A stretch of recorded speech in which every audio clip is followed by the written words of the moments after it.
오늘 말씀의 제목은 내가 힘은 적으나입니다. 내가 힘은 적으나입니다.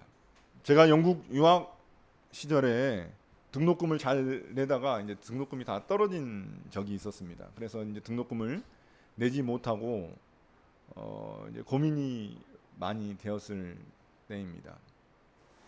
그래서 어떻게 할까 하다가 이제 뭐 우선 제가 그 영국 교회를 다니고 있었기 때문에 그 영국 교회 하우스 그룹이라고 이렇게 모임이 있었습니다. 셀 같은 모임이 있었는데 거기에 이제 저의 기도 제목을 내놨습니다. 왜냐하면 저에게 가장 절실한 기도 제목이었기 때문에 이제 그 기도 제목을 내놨죠. 그런데 이제 저도 그래도 나름대로 또 뭔가를 해야 되니까 우리 학교 교장 선생님한테 가가지고 이제 장학금을 달라라고 요구를 했습니다. 근데 장학금을 달라고 했지만 뭐 성적이 좋아야 뭐 장학금을 주든지 말든지 성적이 그렇게 썩 좋지는 않았기 때문에 그래서 장학금을 줄 수 없다라고 했고 휴학을 해라 그렇게 이야기를 했습니다. 기분이 굉장히 상했죠. 마음이 상심되었죠. 왜냐하면 뭐 아프리카나 이런 동남아시아에서 오는 애들은 다 장학금으로 다니는데 한국은 좀 나라가 잘 산다고 해가지고 저는 이제 장학금을 못 받았으니까 그래서 그래도 좀 뭔가 다른 방법이라도 알려줄 줄 알았는데 그냥 휴학하라는 것이 전부였습니다. 그래서 굉장히 낙심하고 있었었는데 어느 날 이제 그 학교 앞 이제 학교 들어오다 보면 이제 사물함이 다 있어요. 사물함이 이제 그 비둘기 집같이 이렇게 하나씩 다 있는데 그래서 피존홀이라고 하는데 거기에 이제 그 뭔가 종이 한 장이 있는 거예요. 그래서 종이 한 장을 이제 열어봤습니다. 누가 뭐 종이를 놔뒀나 해가지고 열어봤더니 그 종이에 이제 그 한 학기 학비를 이제 전부 다 대준 정부 다 이제 지불했다는 그런 영수증이 들어 있었습니다. 굉장히 놀랬죠. 놀라고 굉장히 감동했습니다. 누가 줬을까 이런 고민이 굉장히 있었어요. 아 이거 담임 목사님 주셨나? 뭐 이런 생각도 해보면서 뭐 여러 별 생각을 했는데 몰랐어요. 누가 준지. 근데 한 학기가 지나고 난 후에 이제 몰래 제가 이제 그 담임 목사님한테 누가 주셨는지 한번 여쭤봤더니 그때서야 이제 알게 됐습니다. 알고 봤더니 저랑 같은 이제 하우스 그룹을 하고 있는 어떤 한 분이 저희 리더였는데 그 리더분이 이제 돈을 내주신 거였습니다. 굉장히 감동했죠. 원래는 그분이 어떤 분이냐면 교회에서 PPT 담당하시는 분이셨습니다. 우리 찬양 형제처럼 PPT 담당하는 분이셨는데 뭐 그래서 이제 근데 또 그분이 이제 교회에 올 때 굉장히 후질근하게 하고 오십니다. 슬리퍼 신고 오시는 분이셔가지고 반바지 입고 슬리퍼 신고 오시는 분이셔가지고 야 저분은 왜 저럴까 한국에서는 참 생각하기 힘든 복장인데 이런 생각을 좀 한 적이 있었습니다. 그런데 알고 봤더니 그분이 굉장히 신앙이 굉장히 좋으신 분이셨습니다. 우리 하우스 그룹을 우리 그 목사님 사모님도 계시고 또 뭐 여러분들이 있고 저 심지어 신학생들도 있었는데 함께 성경 공부를 할 수 있을 정도로 굉장히 실력 있는 분이셨습니다. 그래서 굉장히 놀랬죠. 제가 이제 영국 가기 전에는 한국에서 들은 이야기는 그런 거였습니다. 영국 교회는 다 거의 망했다. 거의 할아버지 할머니들밖에 없고 거의 다 망한 교회다. 그래서 우리나라에서 선교해야 되는 그런 나라다. 이렇게 이야기를 들었는데 제가 직접 가서 경험해 보니까 전혀 그런 게 아니었습니다. 한국 학생들한테 자신의 집을 공짜로 내어주신 그런 분도 계셨고 등록금까지 다 내준 교회들도 있었습니다. 제가 막 배가 아팠죠 그때 막. 제 후배인데 후배로 온 목사님이셨는데 집도 공짜, 장학금 받아가지고 또 학비도 공짜, 막 다 공짜로 다니시니까 굉장히 배가 아픈 적이 있었었는데 아무튼 그런 곳이었습니다. 아마 영국 교회를 직접 경험하신 분들은 영국 교회가 망해가고 있다는 그런 소리는 아마 못할 겁니다. 절대. 물론 규모는 굉장히 많이 줄어들었습니다. 그리고 나이 드신 분들이 많죠. 그러나 영국 교회는 생명력이 있는 교회였습니다. 왜 제가 이런 소리를 할까요? 반면 우리 한국 교회를 보면은 좀 그렇습니다. 마음이 아픕니다. 분명히 엄청난 급격한 성장을 이룬 교회입니다. 전 세계 어느 나라들보다도 가장 빨리 기독교가, 개신교가 많이 성장한 그런 곳이 바로 한국입니다. 열심히 있고 굉장히 또 한국 사람들의 특유의 그런 정신이 있어서 이렇게 한국 교회가 성장했는지 모르겠지만 물론 하나님의 축복이 있었습니다. 그러나 지금 현재 한국 교회는 굉장히 참 어렵습니다. 전 세계에서 가장 큰 교회들이 한국 교회에 다 있거든요. 모든 교단을 다 통틀어서 가장 큰 교회들은 다 한국에 있습니다. 감리교, 성결교, 침례교 다 할 것 없이 가장 큰 교회가 한국 교회에 다 있습니다. 장로교 할 것 없이, 순복음 다 할 것 없이.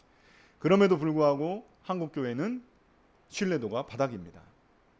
국회의원들보다 더 신뢰도가 낮습니다. 한국 교회의 위기를 외치는 사람들이 많이 있습니다. 겉으로 보기에는 굉장히 화려해 보이지만 막 전 세계 사람들이 한국 교회를 지금은 그렇게 크게 주목하지 않지만 옛날에는 많이 주목했는데 그렇게 급성장하는 한국 교회를 주목했지만 지금은 굉장히 힘든 상황 가운데 있습니다. 오늘 우리가 볼 말씀에도 두 대조적인 교회가 등장합니다. 첫 번째 교회가 바로 사대교회입니다. 사대교회. 여러분 기억하십시오. 사대교회입니다. 다섯 번째 교회인데 이 사대교회를 우리가 좀 잘 알려면 이 사대라는 도시의 특징을 좀 잘 알고 있어야 합니다. 왜냐하면 사대교회의 상태와 사대교회의 도시를 연결해서 주님께서 말씀을 하고 계시기 때문에 그렇습니다. 이런 비유들이 싹 다 이 교회에 대한 비유들이 사대라는 그 도시의 특성과 연결되어 있습니다. 그래서 우리가 이제 배경을 알아볼 필요가 있는데요. 사대라는 이 도시는 천연의 요새입니다. 삼면이 성벽으로 둘러싸여 있습니다. 그래서 450m의 성벽으로 둘러싸여 있습니다. 여러분 450m면 어마어마한 겁니다. 우리가 그 운동장 400m 개주하잖아요. 그것보다 더 높은 곳에 있으니까 완전 천연의 요새죠.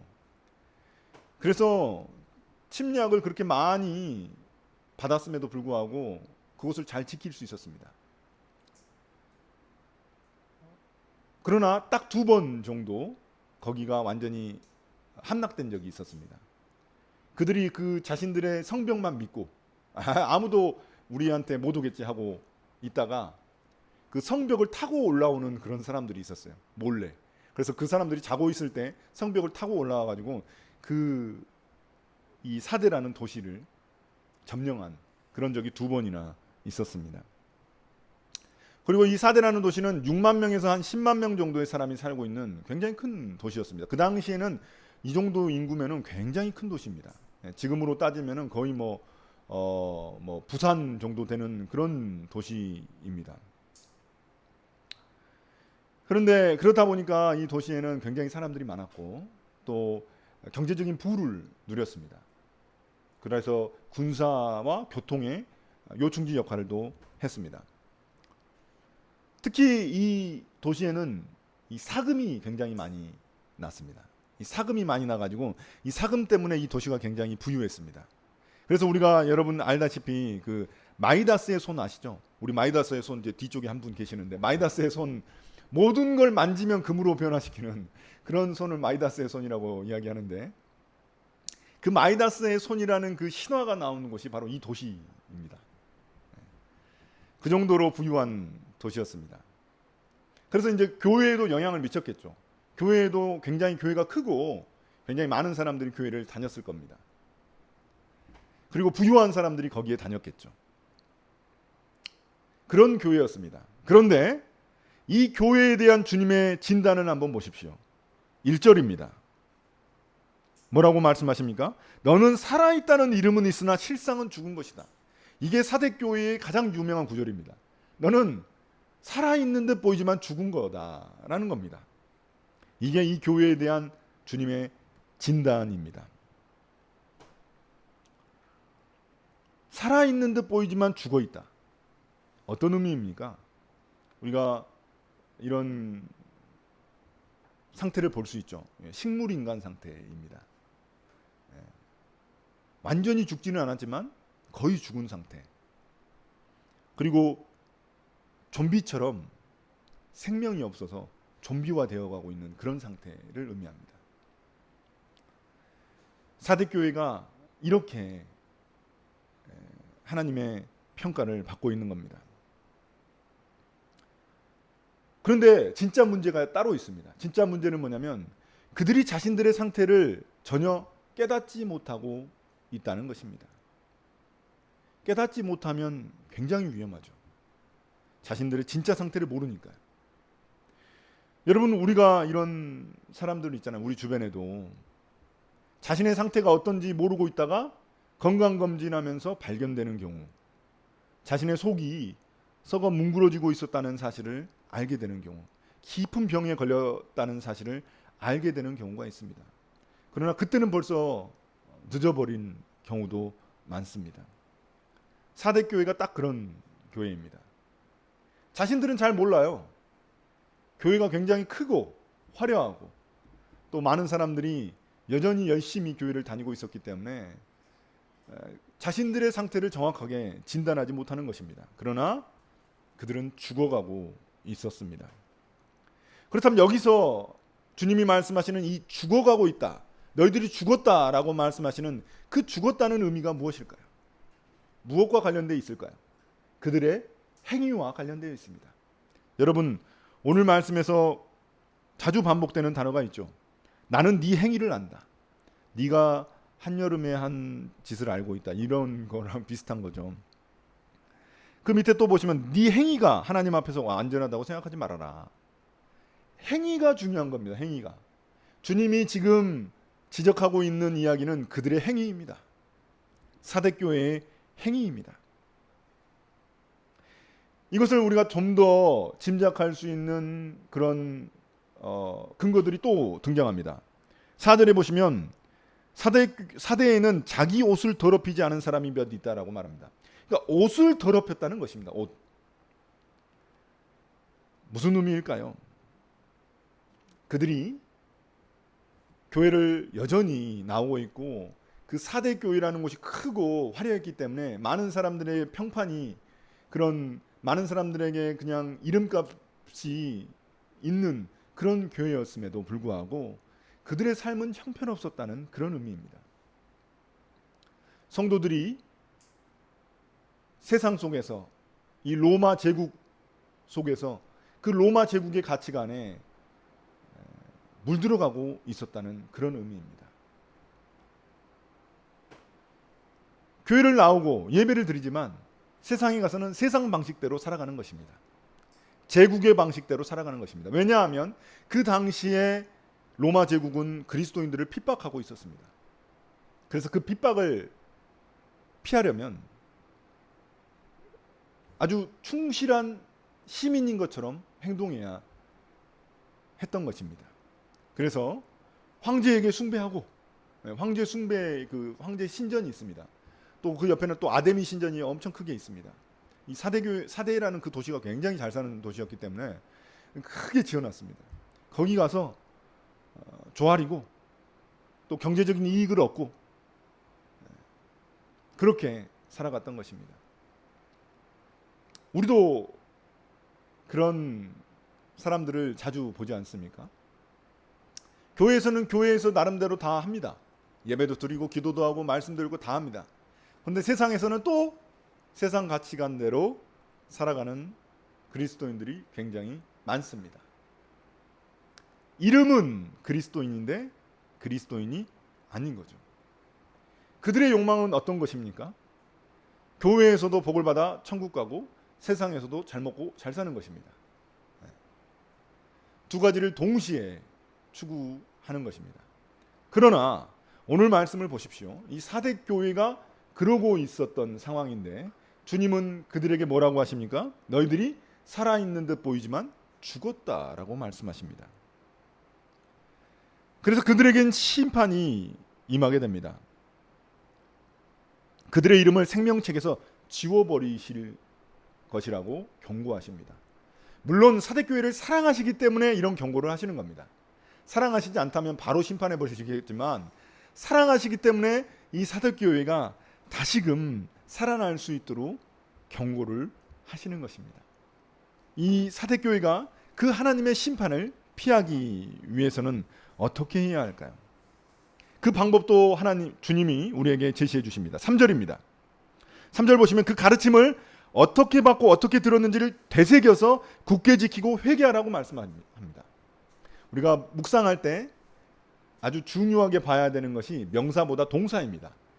여러분 동사를 한번 동그라미 쳐보십시오. 되새겨서 굳게 지키고 회개해라. 방법은 기본으로 돌아가는 것입니다. 본질로 돌아가는 것입니다. 그것이 그들이 깨어 있을 수 있는 방법입니다. 지금은 거의 죽은 상태예요. 깨울 수 있는 방법이 없습니다. 그러나 그 안에도 몇몇 신실하게 살아가는 그리스도인들이 있었습니다. 그래서 그들을 잘 굳게 붙들고 또한 그들이 처음 배웠던 그 말씀을 그들이 되새기고 굳게 지키고 회개하라고 말씀하시는 것입니다. 어떤 특별한 메시지가 있는 것이 아닙니다. 이미 들었던 그 말씀을 마음에 되새겨서 그 삶 속에서 순종하고 나아가라는 것입니다. 그들이 깨어있기 위한 방법입니다. 우리 교회가 그렇게 묵상을 강조하는 이유도 바로 그것입니다. 교회 다닌다고 해서 다 그리스도인이 아닙니다. 제가 여러 번 말씀드리지만 교회 다닌다고 다 그리스도인이 아니라 내가 사회 속에서 세상 속에서 그리스도인처럼 그래야지만 그리스도인입니다. 그것을 지금 주님은 사대교회에 경고하고 있으신 것입니다. 자, 그럼 이 사대교회와 정반대의 교회가 있습니다. 바로 빌라델비아 교회입니다. 저는 이 빌라델비아 교회를 묵상하면서 굉장히 큰 은혜를 받았습니다. 어쩌면 우리 교회가 아닐까? 이런 착각을 나름대로 했습니다. 이 빌라델비아 교회를 우리가 좀 잘 이해하려면 먼저 빌라델비아 도시를 좀 이해해야 할 필요성이 있습니다. 우리가 4대 도시도 알아봤잖아요. 빌라델비아 도시도 알아봐야 합니다. 이 빌라델비아 도시는 굉장히 작은 도시입니다. 약 4,000명 정도가 살고 있었던 곳입니다. 사대교회는 6만 명에서 10만 명이 살고 있었는데 여기 빌라델비아 교회는 4,000명 뿐입니다. 그리고 큰 지진이 일어나가지고 건물이 다 무너진 적이 있는 그런 곳입니다. 그래서 다시 재건축하고 있었던 그런 도시입니다. 지진이 너무 잦아가지고 굉장히 불안정한 그런 도시가 바로 이 빌라델비아 도시입니다. 그래서 이 교회는 어떤 교회였을까요? 굉장히 작은 교회였죠. 4,000명밖에 살고 있지 않은 그런 도시였으니까 굉장히 우리가 말하면 시골 교회라고 볼 수도 있을 것 같습니다. 어쩌면 우리 교회 같은 교회일 수도 있겠습니다. 여기 보시면 여러분 그 교회가 작은 교회였다는 것을 알 수 있는 근거가 있습니다. 8절에 보시면 네가 힘은 작으나 라고 되어 있습니다. 네가 힘은 작으나.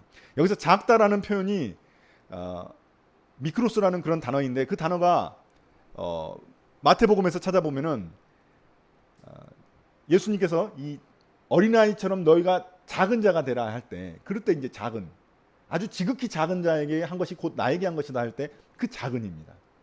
그리고 겨자씨의 비유를 하실 때가 있죠. 하나님 나라의 비유를 할 때 겨자씨 비유하실 때도 이 작은 씨앗이라고 말씀하실 때 그 작은이 바로 이 작은입니다. 그러니까 얼마나 작은지 아시겠죠. 굉장히 작은 겁니다. 사대교회하고는 너무나 차이가 많이 납니다. 그러나 이 빌라델비아 교회에 대한 주님의 평가는 어떻습니까? 진단은 어떻습니까? 칭찬 일색입니다. 그 어떤 책망도 없습니다. 7교회 중에 딱 2교회가 책망이 전혀 없습니다. 서머나 교회하고 그 다음에 빌라델비아 교회입니다.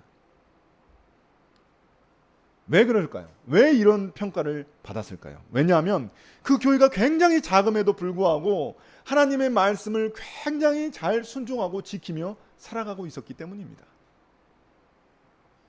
여러분 보십시오. 8절 중반에 보시면 네가 힘은 작으나 내 말을 지키며 내 이름을 모른다고 하지 않았다. 그들 역시 핍박을 받고 있었습니다. 같은 유대인들에게 핍박을 받고 로마 시민들에게 핍박을 받고 있었습니다. 그럼에도 불구하고 그들은 그들의 신앙과 믿음을 버리지 않았습니다. 결코 세상과 타협하지 않았습니다. 그들이 경제적으로 손해를 보더라도 그들의 믿음을 포기하지 않았습니다. 그렇기 때문에 주님께서는 이 교회를 칭찬하고 계시는 것입니다. 그들은 그들의 순결함을 지켰고 주님에 대한 충성을 드러냈습니다. 저는 우리 교회가 이런 빌라델비아 교회가 되기를 굉장히 소망합니다. 여러분 잘 생각해 보십시오. 사람들의 평가하고 주님의 평가가 정반대입니다. 사람들이 보기에는 사대교회가 좋은 교회입니다. 크고 이름 있는 교회였고 명성을 날리던 그런 교회입니다. 그런데 주님의 평가는 전혀 달랐습니다. 빌라델비아 교회는 이름도 없는 초라한 교회입니다. 작고 힘이 적은 교회입니다. 그런데 주님의 평가는 어떻습니까? 칭찬일색입니다. 생명의 면류관을 주시겠다고 말씀하시고 하나님 성전의 기둥이 되게 해주시겠다고 칭찬하십니다. 여러분 여기에 놀라운 그 비밀이 있는 거죠. 사람들의 평가와 주님의 평가는 충분히 다를 수 있다는 것입니다. 시골 교회 가보면 연세 드신 분들만 모여있는 그런 교회가 있습니다. 그 교회에서 몇십 년 동안 충성되게 사역하시는 그런 목사님들이 많이 계십니다. 우리가 보기에는 막 후원해야 될 것 같고 막 그 목사님이 짠해 보이고 막 그러잖아요. 왜냐하면 뭐 사례도 제대로 못 받고 또 뭐 불편한 가운데 살아가시니까. 그런데 주님이 보시는 그 평가는 충분히 다를 수 있다는 것입니다. 저는 우리 교회가 사대교회처럼 되기보다는 빌라델비아 교회처럼 되기를 너무나 간절히 소망합니다. 여러분 주님의 약속은 이 빌라델비아 교회가 하나님 성전의 기둥이 되게 하시겠다고 말씀하십니다. 여러분 빌라델비아 도시가 어떤 도시인지 제가 말씀드렸죠. 지진으로 인해서 많이 불안정하고 두려운 도시입니다. 그런데 주님의 성전의 기둥이 되게 하시겠다는 말씀은 절대 흔들리지 않게 하시겠다는 그런 말씀입니다. 그런 약속입니다. 얼마나 이 빌라델비아 교회의 성도들이 위로와 격려를 받았을까요? 고난과 핍박 가운데 그 수많은 경제적 손해 가운데 있으면서도 그 믿음을 저버리지 않는 이 교회의 성도들이 이런 주님의 칭찬 가운데 얼마나 큰 위로와 격려를 받았겠습니까? 저는 우리 교회가 이런 빌라델비아 교회가 되기를 너무나 소망하고 또 주님의 이런 위로와 격려가 우리 교회 가운데 있다고 믿습니다. 사랑하는 성도 여러분, 오늘 말씀을 이제 마무리하려고 합니다. 여러분은 사대교회처럼 되고 싶으십니까? 아니면 빌라델비아 교회처럼 되고 싶으십니까? 교회에만 적용할 말씀이 아니라 내 자신에게도 적용할 수 있는 말씀이죠. 이름만 그리스도인이고 전혀 그리스도인처럼 살아가지 않는 사람은 살아있는 것처럼 보이지만 죽은 자입니다. 그러나 빌라델비아 교회는 빌라델비아 교회처럼 적은 능력을 가지고 있고 내가 뭐 엄청난 일을 주님을 위해 엄청난 일을 할 수 없는 그런 사람일지라도 그 주님의 말씀을 신실하게 지켜가며 그리고 그 주님의 이름을 드러내는데 두려움이 없는 자, 이런 사람은 주님의 칭찬을 받습니다. 저는 우리 교회가 그런 교회가 되기를 소망합니다. 영국 교회가 죽은 듯이 보였지만 그 안에 생명력이 있고 살아있는 놀라운 그런 교회인 것처럼 한국 교회도 그렇게 되기를 간절히 소망합니다. 지금은 한국 교회는 엄청 많고 편의점보다 교회 숫자가 더 많습니다. 그런데 세상은 변하지 않잖아요. 그렇게 많은 교회가 있음에도 불구하고 세상은 별로 변하지 않는 것처럼 보입니다. 우리가 이 한국 교회가 주님의 책망을 받아들여서 다시금 돌이켜야 하는 그런 시점이라고 생각합니다. 이런 말씀이 있습니다. 사대교회에 하시는 말씀이죠. 깨어나라. 되새기고 굳게 지키고 회개하라. 기본으로 돌아가는 겁니다. 신앙의 기본은 주님의 말씀을 내 가슴에 되새기고 굳게 지키고 내 삶을 회개하여 삶의 변화를 가져오는 것입니다. 그것이 이 죽어가는 사대교회에 주님이 주신 처방입니다. 어쩌면 우리에게 주시는 처방이기도 합니다. 그럴 때 주님은 우리를 이기는 자라고 불러주십니다. 이기는 자, 이기는 사람. 굉장히 좀 특이하죠. 이기는 자. 이 요한계시록에만 나오는 굉장히 특이한 표현입니다. 다른 성경에서는 참 보기 힘든 표현인데 이기는 자라고 되어 있습니다. 그 이기는 자는 뭔가 특별한 것이 아니라 주님의 말씀에 충실히 따르고 주님의 말씀을 지키며 세상 속에서 그 믿음을 드러내는 자입니다. 하나님 나라를 사랑하는 자입니다. 저는 그런 교회, 그런 우리들이 되기를, 빌라델비아 교회처럼 그런 교회가 되기를 간절히 소망합니다.